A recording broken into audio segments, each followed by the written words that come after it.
Here's Alberto's team. Again, that core of Tyranitar, Corviknight, and the Choice Scarf Garchomp, which he has always believed in, alongside the Megas, Floette, and the Tyranitar. This is a rare Focus Sash Gengar here. Yeah, you normally see that Mega Evolved Gengar, but going a little bit different direction with two different Mega Evolving Pokemon available on this team, with the Tyranitar, who I assume is a little bit more of a reflection, you can bring it with or without the Mega, and then the Floette, who is definitely going to be using that Mega Stone to the fullest if it's entering the battle. A lot of fun here, too, where we often kind of hone in, like, oh, you know, these teams are similar looking, but they're different.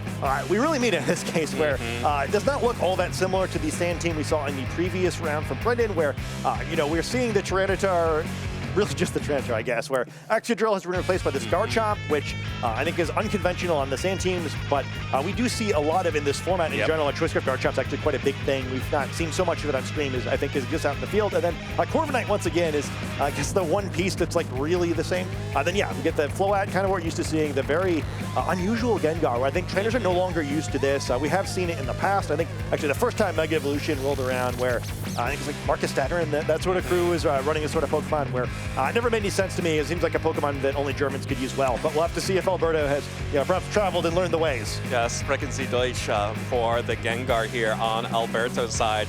And this is one of the fastest Icy Wind users in the format, so it makes a lot of sense if you can dodge King Gambit, which is going to be very important for Alberto. Can't just spam those Icy Winds because King Gambit is on Collin's team over here. Going for the 3 attacks, the double Dark types, and the Iron Head for the better matchup into Fairies, but it's all about the Palafin on this team. Palafin, the hero of regulations A and B, regulated back to a 0 for the rest of Scarlet and Violet, is showing up undefeated here in our first Champions Regional. I guess fittingly, it's like, hey, I heard we're doing a new whole generation thing, so it's my time for just a while. I think it's really underplayed. I think it's been very powerful. I have not played the bulk up version of this, but I have played it a little bit alongside Palafin. I was like pretty shocked with Rain how much damage it did, where it was very frequently scoring knockouts for me. I was not expecting it to get. And you know, bulk up is effectively the same boost as Rain, right? But this Pokemon is going to be capable of getting multiple boosts with its own bulk up or help from this coaching Sneasler, which we don't see too frequently, but I think is super fun. We're also very excited by its nickname, which, you know, for any fans of Survivor, there's a coach in that as well, and you know, we're and there is a dragon to slay on the other side, and Palafin here to support. Yeah, you know, with the double battles in VGC, hopefully it can survive the double duos twist this time around. Should be a lot of fun. This Aurora Veil, I think, also going to be very impactful. A bunch of Pokemon on Collin's side of the field are difficult to knock out. And another team that I suspect is doing very well in those Charizard matchups. All right, and here we go. It is Palafin and Sneasler. The Tidewalker combo is led from Collin up against the Tyranitar and the Corviknight for Alberto, one of his comfort leads. Although, you know, because we were talking about in the lens about the last round, Corviknight excels in these situations where it's not being threatened with a knockout. And you'd assume a close combat in a wave crash from this much smaller, cuter Palafin is probably not quite going to be enough. Tyranitar feeling very threatened, perhaps, alongside it, but you know, do you really try to go for it in this situation where a Protect or a Switch seems so clear and a Brave Bird's being threatened on that Sneasler? Yeah, the hard part of Palafin here is this would be great if Palafin were already in hero form. It'd be a great turn to just go for a coaching and get some big damage out from the Palafin, but because Palafin has to switch out to activate the hero form, Collin is forced to switch it out. It is not exerting enough offensive pressure here, and instead, Garchomp out on the field for Collin. Alberto going to match the switch, switching out the Tyranitar on his side for the Basculegion. And there is the coaching. +1 to attack, +1 to defense. These are boosts. Garchomp can pick up KOs, survive a Brave Bird or a Body Press. Easy, deals more damage back with the Rough Scud. Wow, that's a heck of a play there by Collin. Perhaps on Alberto's side of the field, maybe fishing for King Gambit, instead catching the wrong Pokemon to switch. Maybe doesn't correctly anticipate a coaching there. Although I guess probably if you're expecting coaching this line, maybe you just go for an attack onto the Sneasler instead. But a really good looking play for Collin there, where gets the Palafin out safely, gets this buff onto the Garchomp, and now facing down 2 physical attacking Pokemon, and not really being all that threatened either, where, you know, you can start trading if you're Alberto, but, you know, do you want to just, like, start swinging away with this Garchomp already being boosted? Yeah, honestly, kind of the dream here for Collin. Now has the real offensive threat capable of taking these coachings from Sneasler, and the Bastia Legion will be able to deal damage with Wave Crash, but it is not powered up at that last respects just yet. No Pokemon have gone down. Just protecting itself once more means a second coaching is applied to the Dragon-type Garchomp. Dragon Claw into the Protect means that Alberto has at least avoided damage and gets the Tailwind set up this time. So that's 2 defense boosts on that Garchomp now. Yeah, I mean, the speed control is great and all, but it doesn't really matter who goes first if you can't knock out your opponents. The positive thing for Alberto here is he likely does have that float in the back. At least I'd hope so. Otherwise, things are looking pretty bleak. Yeah. I guess maybe you hope Icy Wind does a lot if Gengar is there for some reason, though you'd assume not in this situation with the awkwardness of Tyranitar potentially breaking your own Focus Sash, which is kind of information for Collin as well, right? Where surely he has not selected this combination of Pokemon. Going to get the Sneasler out of the field here, but boy, things are looking fantastic for Collin early in this match. Yeah, Palafin in for the Sneasler. Sneasler will be protected from any additional damage to allow for more fake outs, more coachings later. And that is an adaptability, Mystic Water boosted Wave Crash, not even doing half damage to the Garchomp. Takes a lot of damage back on the recoil as well.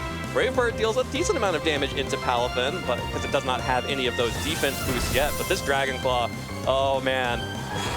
Garchomp's angry. Garchomp is ready to pick up some KOs. Yeah, easily picking up the knockout. I think what is widely considered to be the strongest Pokemon this form, and kind of just makes it look useless the whole way through there, right? Where it doesn't get too much done, does burn a turn of Tailwind without it mattering too much. And at this point, even if that Pokemon is Floette and it comes in here, seeming viable-ish for Collin to be able to stall that out with having to switch the Garchomp out. A really important decision here for Alberto, where he's really on the back foot, and I think if he doesn't kind of immediately take control of the match the next turner, so we should start talking about game 2 instead of this one. The one benefit that Alberto has, if Floette is in the back, is having that Tailwind, like you mentioned, meaning that this Floette would be able to pick up a KO onto the Garchomp, but with Tyranitar coming out here, that's a bad sign for Alberto's hopes here. This is, again, 2 physical attacking Pokemon against a Garchomp that has +2/+2 in attack and defense, and a Palafin that can get its own buffs to its defense. Yeah, I'm surprised to see Tyranitar coming in. It can only super feasibly be Garchomp or Floette in the back. Maybe it's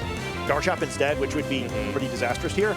Yeah, things are looking bleak. I mean, that coaching early on was so great, and I think also with the big too. That Caesar was hanging out with Corviknight on the field for an awful long time, got out at just the right time, and we'll have to see what Alberto goes for here, but the Protect is not exactly taking control of the game with his own Tailwind. Yeah, at least gets the Protect out of the Palafin as well. But that's just actually going to be a whiffed Brave Bird into the Palafin as Earthquake comes out from Garchomp. Would have dealt big damage to both of these Pokemon, but instead, just a wasted turn. Again, another turn of Tailwind. The advantage that Alberto has in this game right now has been wasted. Yeah, this Tailwind not doing a whole lot, where so far it's been totally irrelevant. There's only a single turn of it left, and I guess it could matter if his turn for allowing Tyranitar in particular to attack before these Pokemon, where Corviknight's a little bit safer, but great? Do you really want to do that? Where, I guess Tyranitar is going to have to do something before it gets caught with Sneasler again in the end game, but it's just hard to see a path for Alberto here. I think that Tailwind seemed like it was going to be the opportunity, and it's just not doing much for him. Yeah, the Tyranitar is just not exerting a lot of pressure here. There is the opportunity to take out this Palafin with the double up from the Tyranitar and the Corviknight, but in doing so, you're just leaving this +2/+2 Garchomp on the field, and unless that Floette is in the back, unless that Gengar is in the back, it's looking unchallenged. Yeah, I just... I don't see the pattern. We see the Mega Evolution, so the answer to why Floette didn't come in is because Floette wasn't here, as we might have thought. But I don't know if the Mega Evolution is going to be enough to pick this Garchomp up, and it looks hungry. And the Jet Punch from Palafin does a surprising amount of damage, more than 50% onto Tyranitar. Of course, it is a stronger version of Aqua Jet.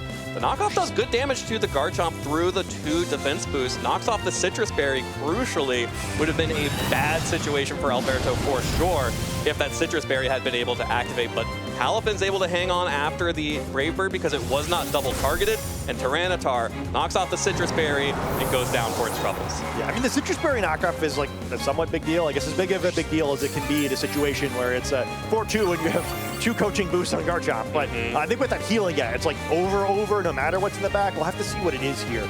Okay, so it is the Garchomp. That's kind of thinking, okay, it doesn't make any sense really to bring Garchomp in Tailwind when you already have a speed advantage that you don't need. Garchomp will be the quickest Pokemon on the field, and I guess probably threatening a knockout at either of these Pokemon, even with the coaching boost, but there's a lot of ground to make up still, but maybe this is the way to do it. Yeah, and I'm sorry, Alberto, love you to death. Bringing the dragon in front of this Sneasler is not, you're just asking to get slayed at that point. Yeah, I mean, that might not have to wait for a Tribal Council this time, but yeah, it's I mean, it's not over there. Interesting to see what Garchomp's going to choose to lock into. You know, Rock Slide is sort of an option, although you can't Rock Slide flinch forever. Yeah, or a Palafin if it opts to go for you know, a Jet Punch to get around that. And so we're going to see the Earthquake immediately trying to dish out some damage to both these Pokemon. I assume Garchomp, survives this pretty comfortably. Yep, survived with 13 hit points. The Dragon Claw right back. Will be a trade of both dragons slayed here after the rough skin damage, but that is all Collin needs.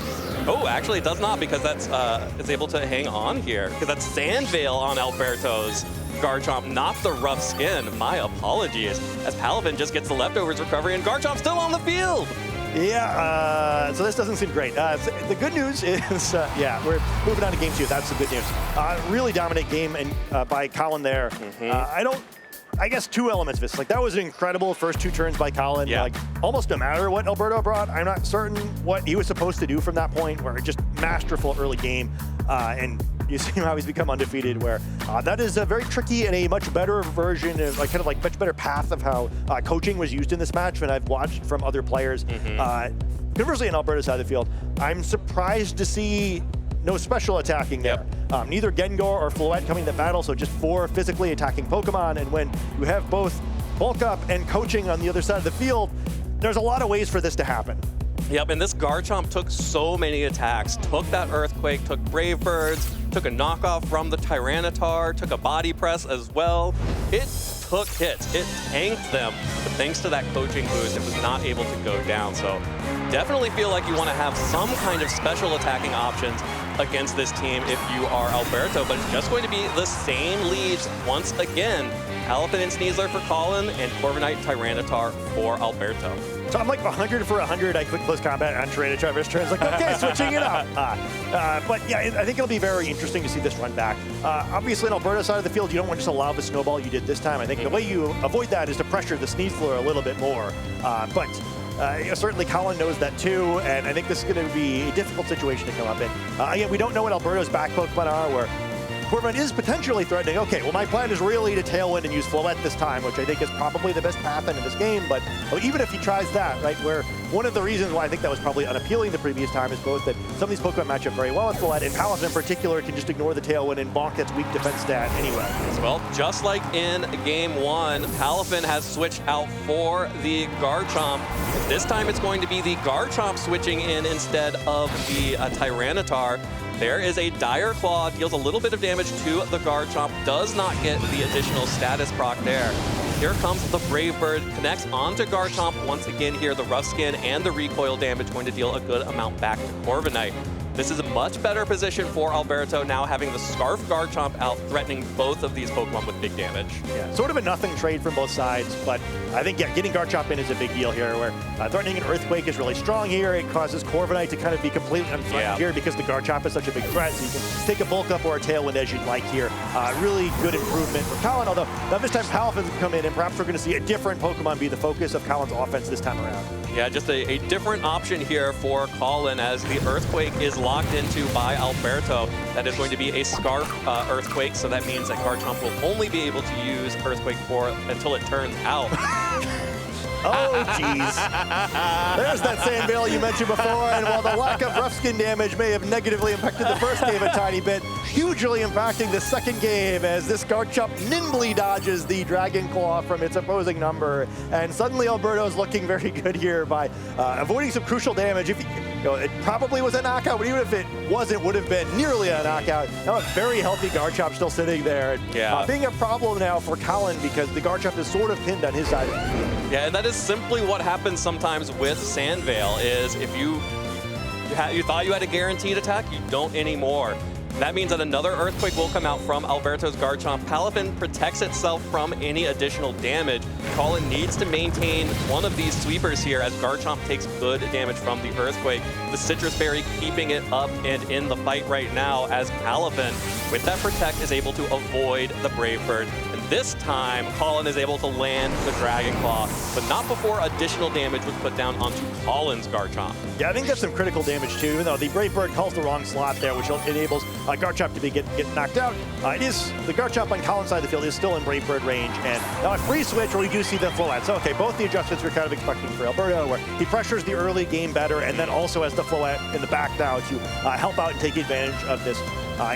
Unlike in the previous game as well, no boosts on these Pokemon this time around. So while Floette could be threatened for some damage, but Jet Punch is not going to be a one-hit KO. So Alberto looking like he's in the driver's seat of this second game. Yeah, Alberto definitely in a much better position here in game 2 with Floette coming in under this Tailwind. Floette's Fairy Aura will boost the power of its attacks, and Collin is forced to just go for a double Protect on the Palafin. It fails. That's going to be a KO onto Garchomp with the Dazzling Gleam. Palafin only at 27 hit points. Any attack Corviknight hits except for the Bulk Up would be enough to pick up the KO. Well, actually doesn't, it has Body Press, so any attack it picks will pick up the KO onto Palafin. That is a double KO on Alberto's side. Yeah, things are looking very different from that first game. 2 big knockouts. I guess critically with the double knockout here, at least you get a double switch. So Sneasler and the final Pokemon can come in, and Sneasler can at least somewhat try to protect it with a fake out. Although, you know, I guess whatever doesn't get faked out here is in some deep trouble. So things not looking so great for Sneasler itself, but perhaps Frostlass can go for the 1v3-ish against the team that still has a Tyranitar. Still has Tyranitar in the back that could switch in at any moment to remove the snow from Frostlass. Frostlass is forced to Mega Evolve here. There is no option remaining for Collin. We'll be able to set the snow, so the Blizzard will be active. Aurora Veil will be active unless this Tyranitar switches in. Does not happen. The Fake Out connects on to Floette. Floette flinches, is not able to attack, but Corviknight's Brave Bird will be able to connect onto the Sneasler, picks up the KO, and like you mentioned, it is 1v3 for this Frostlass, and it can't beat Tyranitar. Yeah, so you gotta you need a lot of Blizzard hit freezes is what in the sand. Is. Yeah. There's our first Blizzard hit onto Floette and Corviknight, a critical hit onto Floette, in fact. That is helpful as Tailwind peters out.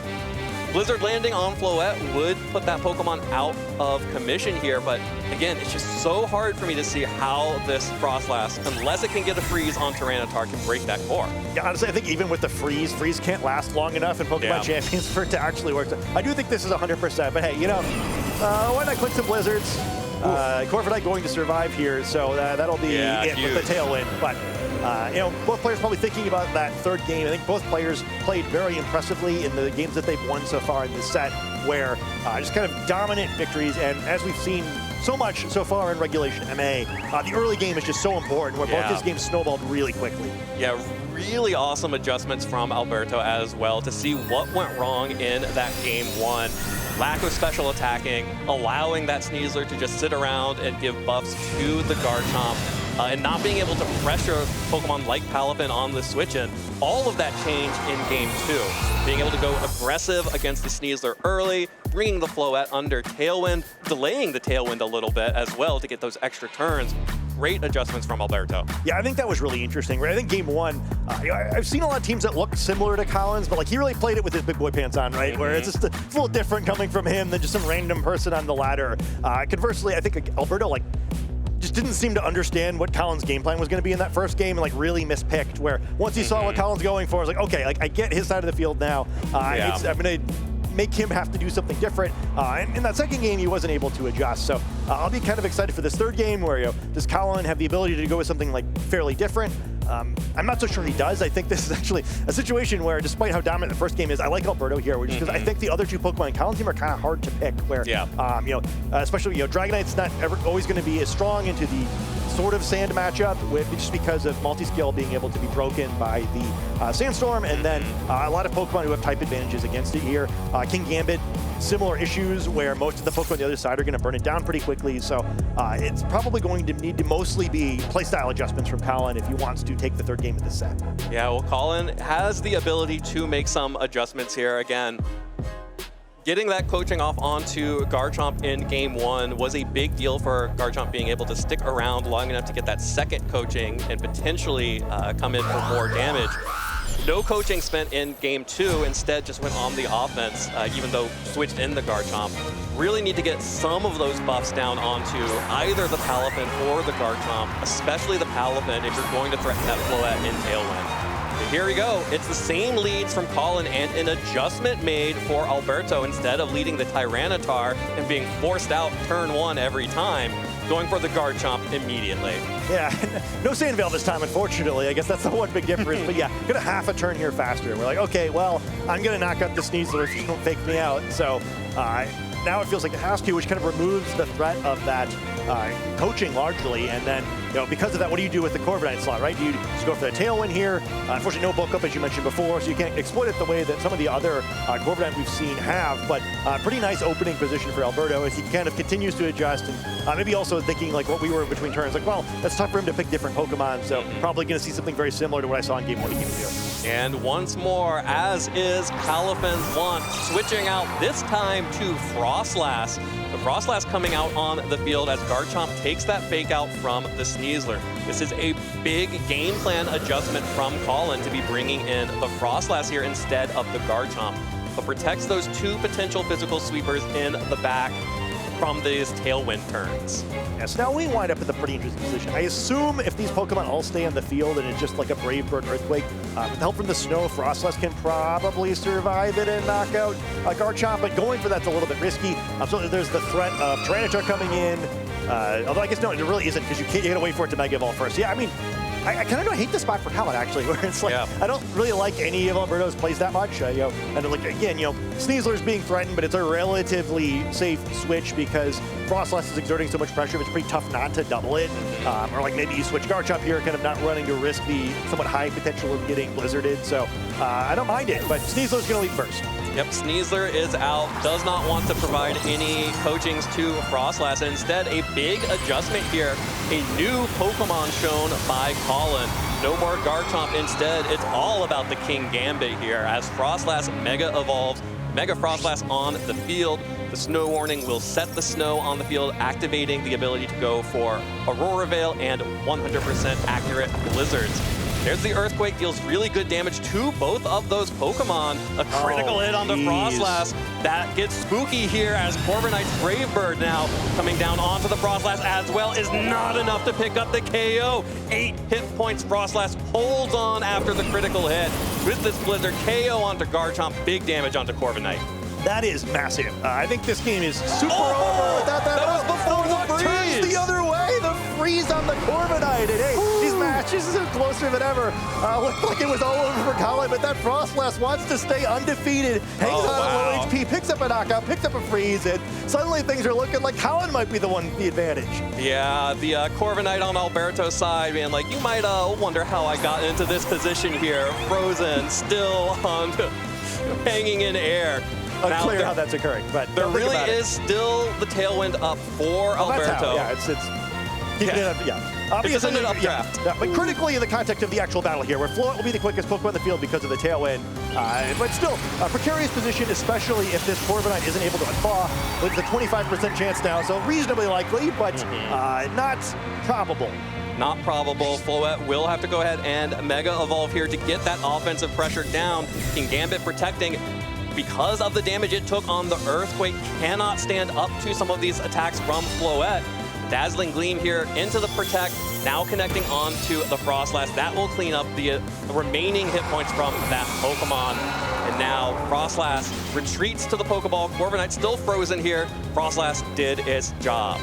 It's probably going to turn out that the freeze actually doesn't matter that much. It's a lot of fun, of course, to enjoy here, but can only be frozen for a couple more turns anyway, and that action wasn't going to matter regardless, but it could matter for this turn here, where still has potentially one more turn, freeze to burn, and Sneasler out in the field, while it's not maybe your ideal matchup into these Pokemon, threatening a fake out and other slide, and I think more critically trying to get back to the point where this Tailwind expires and Sneasler's able to actually use its speed. So I think most likely a fake out on the Floette, obviously, just kind of banking on this Corviknight thawing or not. So it could be a very important freeze roll on this upcoming turn. The other option here is to expect a defensive play from Floette.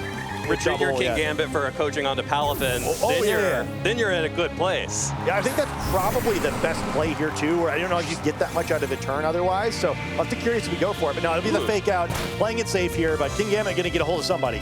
Yeah, King Gambit now has the opportunity to go on the offensive because Corviknight is still frozen. There's the Iron Head coming out, connects onto Tyranitar on the switch, and that Pokemon goes down. A critical hit.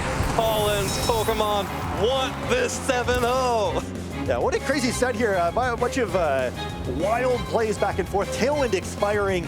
King Gambit still going to be the slowest Pokemon on the field, but now this Sneasler is the fastest. And this is sort of an interesting situation in itself where I believe the Corviknight has to thaw here. Are we... It's either this turn or next turn. Yeah, well, I can't recall. Yeah. It's a shame because that's critical, but hey, we'll find out together, everyone. Conversely, the Floette, the obvious play here is to go for a Protect, so are you real bold to try Dazzling Gleam anyway? It could be a difficult move to make in this position, but it's been truly a bizarre set so far. Well, it's all going to come down to this remaining turn. The Corviknight still frozen in the air alongside the Floette. If it can unfreeze, if it unfreezes this turn, can fire off either a Brave Bird into the Sneasler or a Body Press into the King Gambit. Yeah, I believe this is the third turn, right? So yeah, it has to thaw. But hopefully both traders remember, although we've had some adventures with that so far this weekend. Well, there is King Gambit retreating here off of the field. Palafin coming out now, so this turn, Palafin is now out on the field and capable of taking a coaching from the Sneasler. Instead, the Dire Claw Floette, no Protect. Collin hauls Alberto out, knocks out the Floette. This Corviknight is now all alone, even with the thaw. The Tailwind able to make this the fastest Pokemon on the field to do nothing. Really well played there from Alberto, really well played from Collin as well. Just ultimately ended up, just Collin was able to get a couple of good rolls and maintain a lot of advantage, capitalize on each one of those that he got. Yeah, I mean, it almost went the other way there, where I think that Frostlass is trained just slightly differently. It goes down to the critical hit, and we've already sent two of the interviews. So really impressive right here. The coaching going to make this Palafin even more devastating, but I don't know if it's going to matter too much. Brave Bird from Corviknight. That's going to be able to KO this Sneasler, but it's just going to have to take an attack from this now +1/+1 Palafin, and King Gambit still in the back. No real options here for Corviknight. It can stick around on the field here. It can eat its Citrus Berry, put a second bulk up. Now this Palafin at +2/+2. Collin is just kind of styling right now. Yeah, looks like we're memeing a little bit here, but hey, why not? We've had a match, why not? Just enjoy the moment on stage a little bit more. This Palafin is very large and very angry, or maybe not that angry, I guess, because it's not going on the offense. It's kind of vibing. Yeah, it's just hanging out on the beach, bulking up, getting ready for when it eventually decides to go on the offense. Yeah, looks like it's kind of comfortable there too, just kind of chilling. It's hanging out with its boy King Gambit, just sitting on their stump. It's like, hey man, can you remember that bird used to be frozen? That's crazy. Wild how that happens. It was just like frozen in air right there. How does that even work? How did it make that happen? Oh, there it goes. A critical hit. Just for good measure there. Don't worry, I got it. Palafin's like, I got this, I do it. It's fine. Don't worry about it. You can't ask for a more exciting match than that one. Where, really decisive game 1s and game 2s. And a game 3, but it had twists and turns and weird RNG and Palafin flexing and whatever you could ask for there. Two traders who I'm sure know each other very well, having a very exciting match. And a very impressive tournament so far by both of them. Collin moving on to 7-0 with his Palafin team. Trainers, the 2026 Pokémon World Championships are taking place from August 28th to 30th, and you can earn special Pokémon Champions rewards through Twitch drops. Watch live on twitch.tv/Pokemon to earn quick coupons, teammate tickets, training tickets, and a special 2026 Worlds Incineroar. This special Incineroar is battle ready with careful stat alignment and a cunning moveset of Fake Out, Parting Shot, Throat Chop, and Flare Blitz. Minimum watch time required to earn rewards. Requirements may vary. Terms apply. Visit rewards.pokemon.com for more information.